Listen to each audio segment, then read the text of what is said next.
Aceh Explore menampilkan halaqah dari Masjid Raya Baitur Rahman Banda Aceh. Subscribe, komen, like, dan share. Radhiyallahu anhu. Utsman bin Affan begitu dermawannya, mulai dari mudanya memang seorang kaya. Ini Utsman ini orang yang kaya hartanya dan paket yang sempurna Allah berikan kaya jiwanya. Ini adalah paket yang luar biasa yang Allah sandangkan kepada Utsman bin Affan radhiyallahu anhu. Maka jemaah rahmati Allah, ketika kita berkisah tentang Utsman bin Affan, sebenarnya banyak sekali cerita-cerita bagaimana Utsman menghabiskan hartanya. Menghabiskan hartanya tapi tidak pernah habis-habis.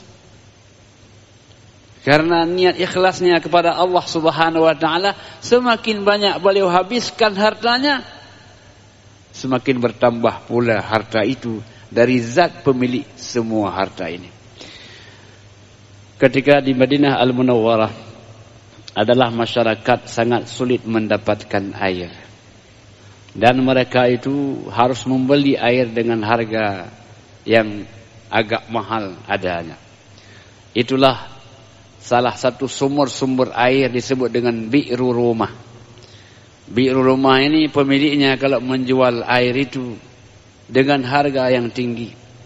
Orang yang datang di kota Madinah membawa tempat air lalu tidak punya uang, maka mereka harus kembali tanpa membawa air untuk minumnya.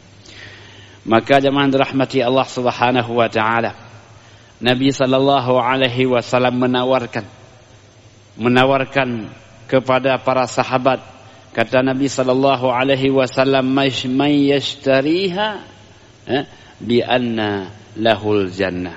Siapa orang mampu membeli sumur ini, sumur rumah ini, maka balasannya adalah syurga.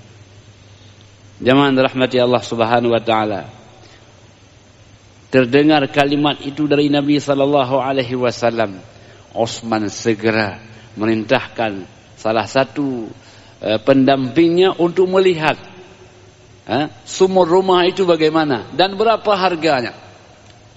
Maka jemaah rahmati Allah, datanglah pendampingnya itu kepada pemilik sumur. Apabila dikatakan bahwa sumur rumah ini harganya sekian, Utsman bin Affan menawarkan 4 kali lipat. Tapi si pemilik mengatakan, "Aku wahai Utsman tidak akan menjual kepadamu seluruhnya." Kata Utsman, "Tak mengapa. Jualkan kepada saya setengah sumur, setengah itu tetap milikmu. Walaupun tak kau jual semua, tak apa-apa, setengah pun jadi."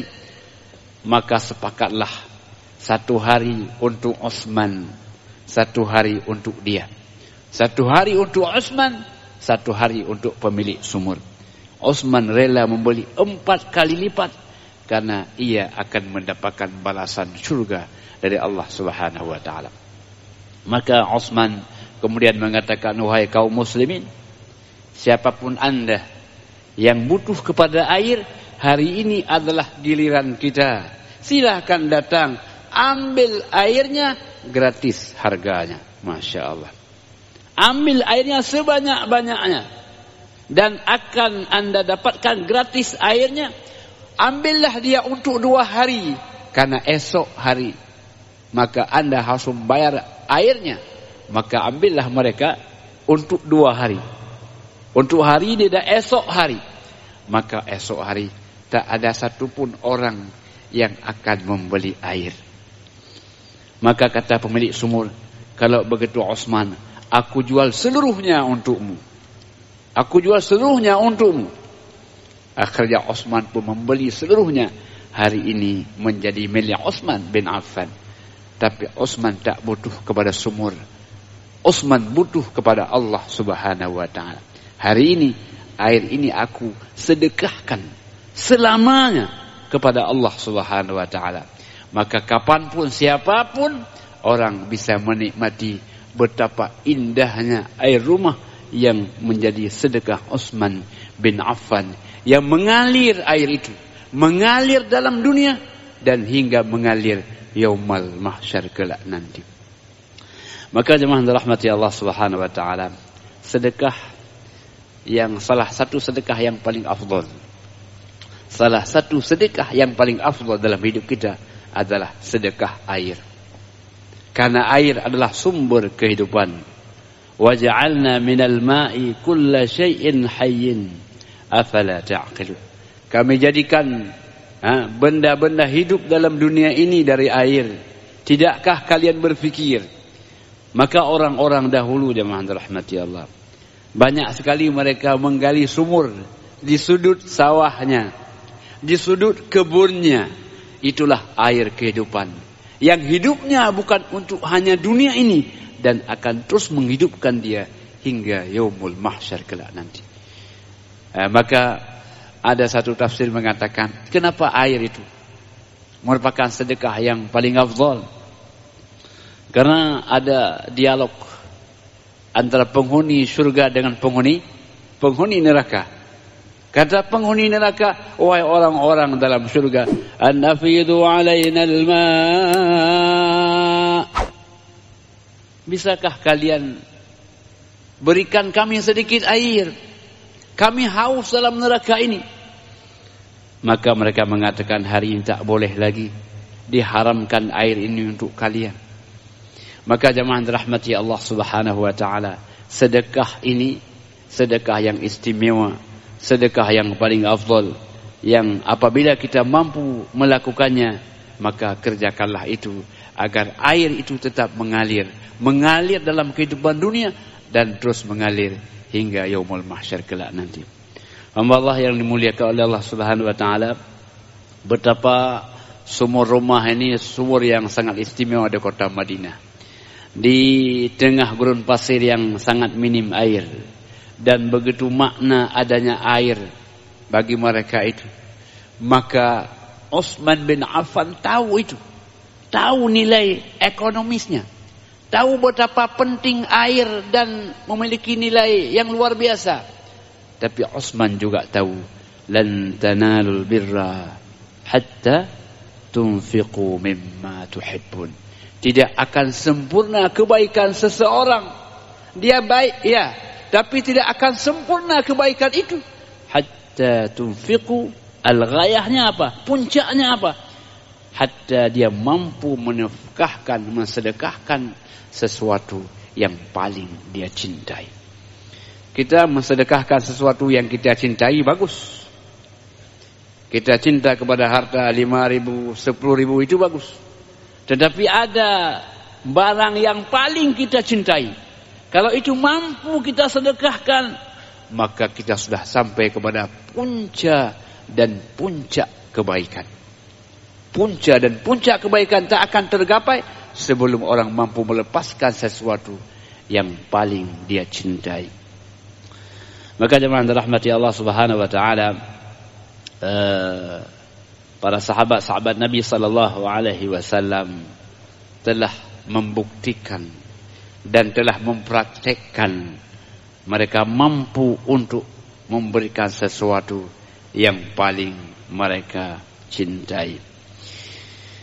Hamba Allah yang dimuliakan oleh Allah Subhanahu wa taala adalah Abu Darda. Abu Darda ini jemaah dirahmati Allah Subhanahu wa taala, dia punya kebun, dan kebun itu ada pas di depan Masjid An-Nabawi. Orang kalau keluar dari masjid itu, mereka melihat kebun yang ada 600 pohon kurma yang begitu subur, memberikan suasana yang begitu indah.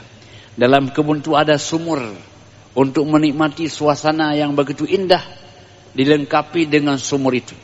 Abu Darda, jemaah dirahmati Allah Subhanahu wa taala, hidup di sana, keluarganya, anaknya, istrinya, dan itu kebun satu-satunya. Tidak ada kebun lainnya, itu kebun satu-satunya.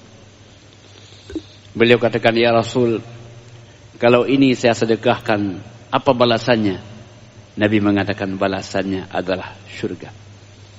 Maka jemaah dirahmati Allah Subhanahu wa taala, beliau mengatakan, ya Rasul, berikan tangan engkau kepadaku. Maka dipegangnya tangan Nabi SAW, dia katakan, ini adalah sedekah saya untuk Allah Subhanahu wa ta'ala. Suatu sedekah yang luar biasa, yang mudah untuk kita ungkapkan, tapi tak mudah untuk kita amalkan. Maka dalam pada itulah beliau senang, bahagia beliau. Beliau mengatakan, ya umat Darda, keluarlah dari kebun ini. Kebun ini telah aku serahkan kepada Allah. Kebun ini sudah menjadi milik Allah Subhanahu wa ta'ala. Oh, istrinya senang. Selamatlah wahai suamiku, bahagia kita. Maka mereka sama-sama keluar dari kebun itu. Karena kebun itu sudah berpindah milik.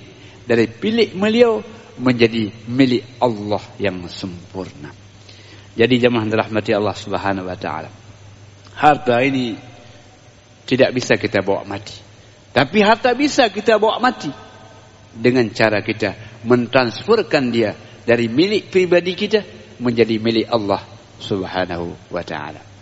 Maka sangatlah kita menyesal kemudian hari bila kita kaya dalam dunia ini tapi menjadi orang yang paling papa di yaumil mahsyar kelak nanti. Maka di saat itulah kita mengatakan, mali, mali, hartaku, hartaku. Teringat hartanya, mobilnya, rumahnya, kendaraannya yang luar biasa. Di mana itu semua? Maka dia jawab, ma min malika. Mana ada hartamu hari ini? Tidak ada. Illa ma akalta fa afnaita. Hartamu itulah yang telah kau makan dahulu, yang pernah kau makan. Ya, 1 hari 3 kali, itu saja hartamu. Fa afnaita, itu sudah selesai. Wa ma labista fa ablaita, itulah yang kau pakai. Itu pun sudah usang, selesai sudah. Wa ma tasaddaqta, dan yang pernah kau sedekahkan 1.000, 2.000, fa abqaita, itulah hartamu hari ini. Hartamu yang miliar, hartamu yang triliun itu, yang kau sedekahkan 1.000, 2.000, itulah hakikat hartamu yang hari ini kau dapat menikmatinya. Jadi oleh karena itu jemaah dirahmati Allah Subhanahu wa ta'ala, Utsman bin Affan contoh terbaik bagi kita menjadi orang yang kaya dalam dunia ini dan terus kaya hingga akhir masa, dan terus kayanya hingga nanti bertemu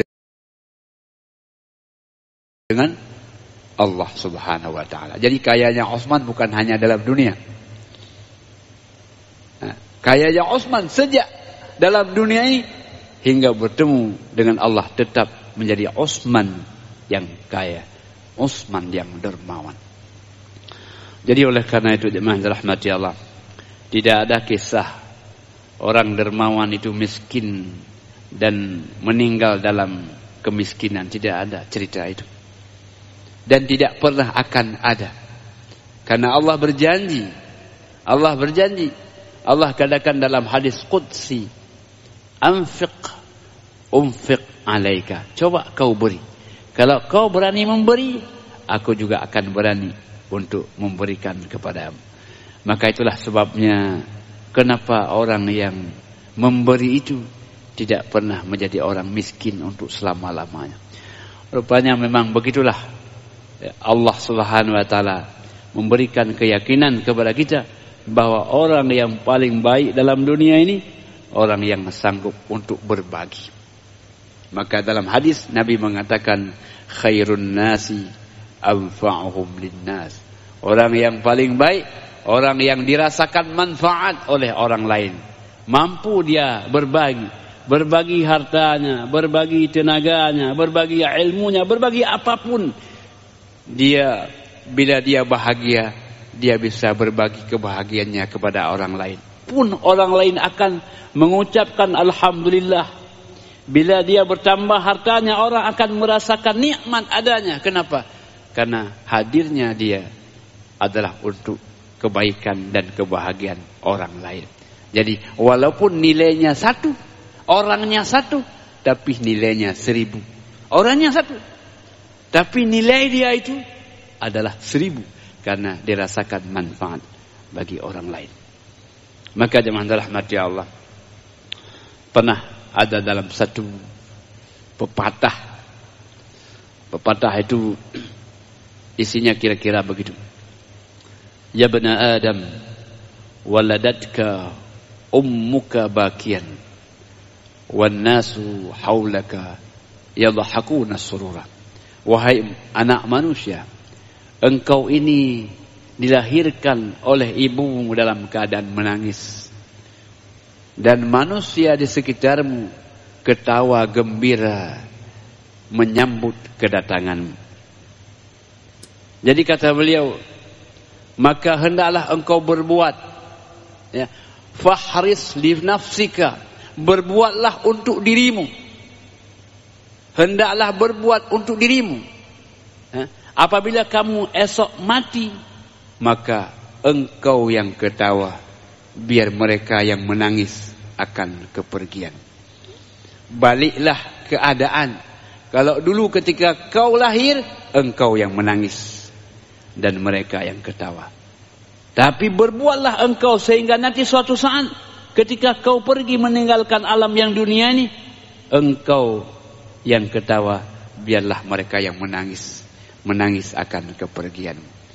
Jadi oleh karena itu jemaah rahmatillah, itulah makna seorang manusia bagi orang lain, karena hadirnya dia bukan untuk dirinya, bukan hanya untuk keluarganya, tapi untuk seluruh umat manusia.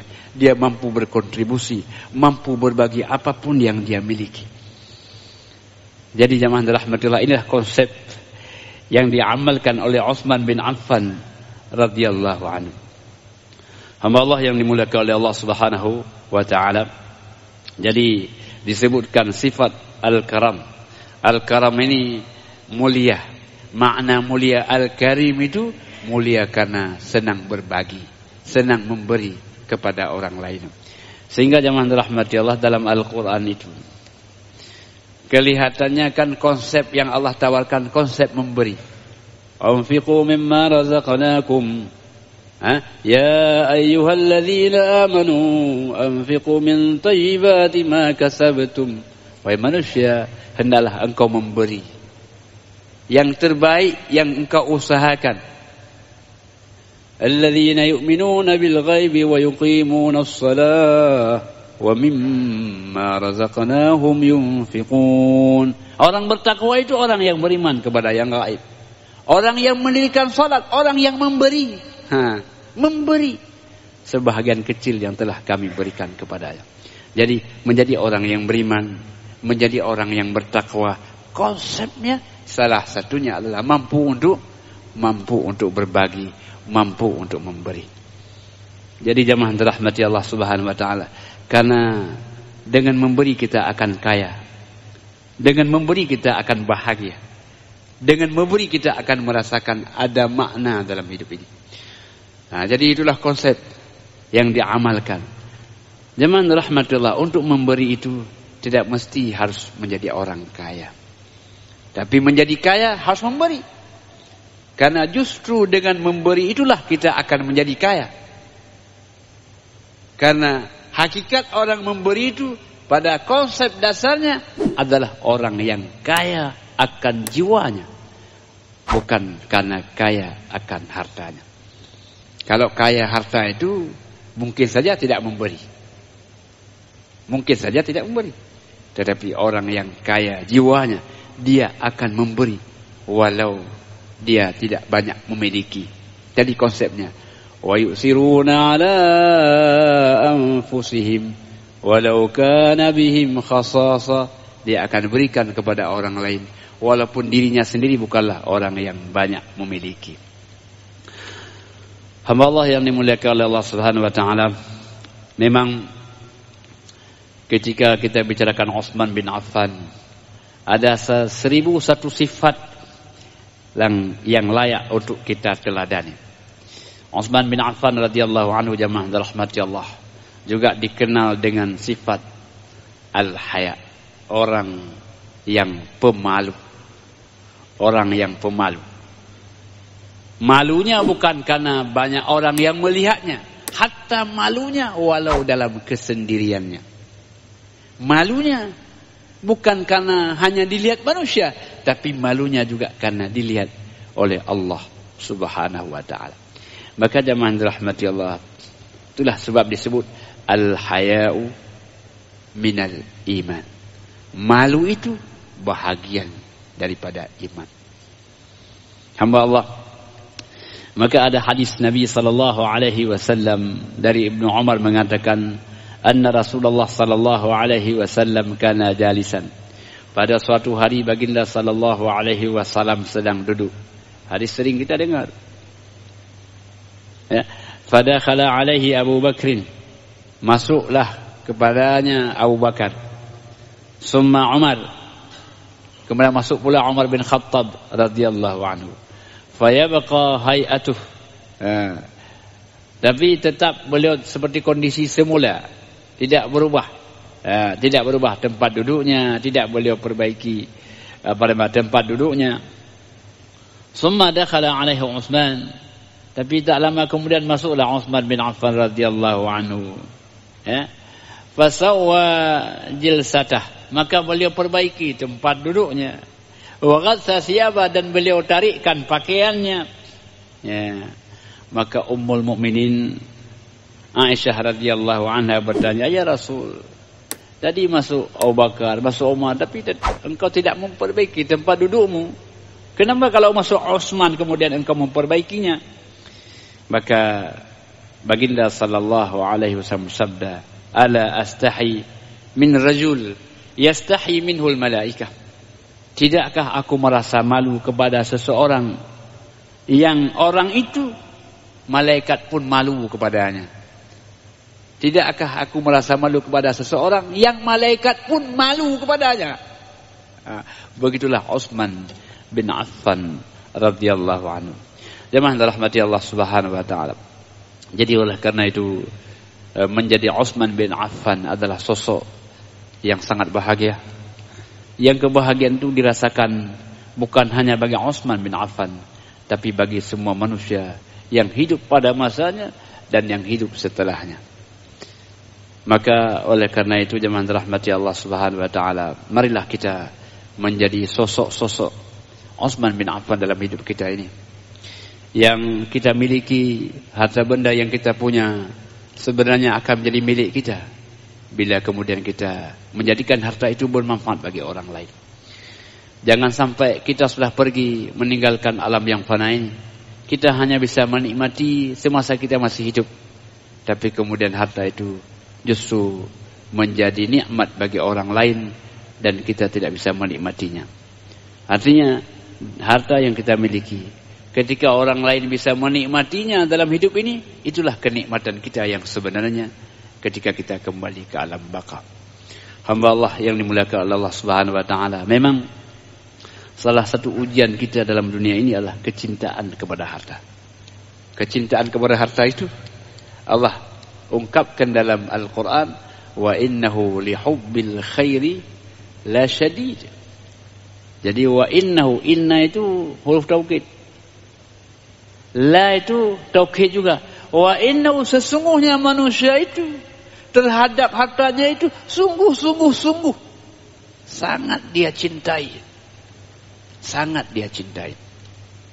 Maka oleh karena itu jemaah dirahmati Allah Subhanahu wa taala, ketika kita mampu melepaskan kecintaan kepada harta itu, maka naiklah peringkat kita orang yang lebih cinta kepada pemberi harta ketimbang kepada harta itu. Demikian yang dapat kami sampaikan. Hadanallahu wa iyyakum ajma'in. Wassalamualaikum warahmatullahi wabarakatuh.